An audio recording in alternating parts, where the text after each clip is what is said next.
थोर समाजसुधारक क्रांतीसूर्य महात्मा ज्योतिबा फुले यांना द्विजन्मशताब्दी वर्षजयंतीनिमित्त ठिकठिकाणी अभिवादन करण्यात आलं. सामाजिक उपक्रमांचं आयोजन सुद्धा करण्यात आलं होतं. त्याचप्रमाणे तालुक्यातील वाडेगाव येथील श्रीराम संस्थान माळी पंच मंडळाच्या वतीने सुप्रसिद्ध युवा व्याख्याते अक्षयदादा राऊत यांच्या व्याख्यानाचा कार्यक्रम आयोजित करण्यात आला होता.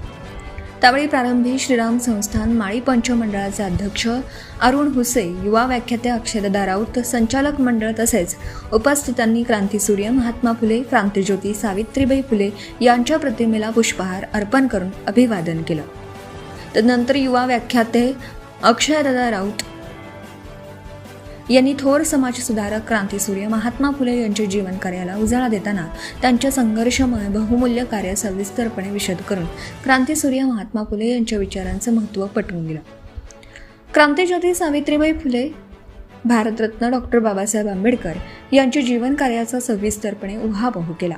कार्यक्रमाचं सूत्रसंचालन इंडी चिंचोळकर यांनी तर आभार प्रदर्शन सचिन धनोकार यांनी केलं.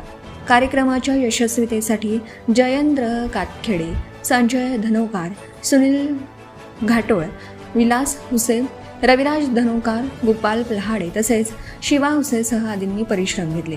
कार्यक्रमाला नागरिकांसह महिला भगिनी मोठ्या संख्येने उपस्थित होत्या. सत्यशोधक न्यूज चॅनलकरिता राजकुमार चिंचोळकर, बाळापूर तालुका प्रतिनिधी. Subscribe now and press the bell icon. Never miss an update.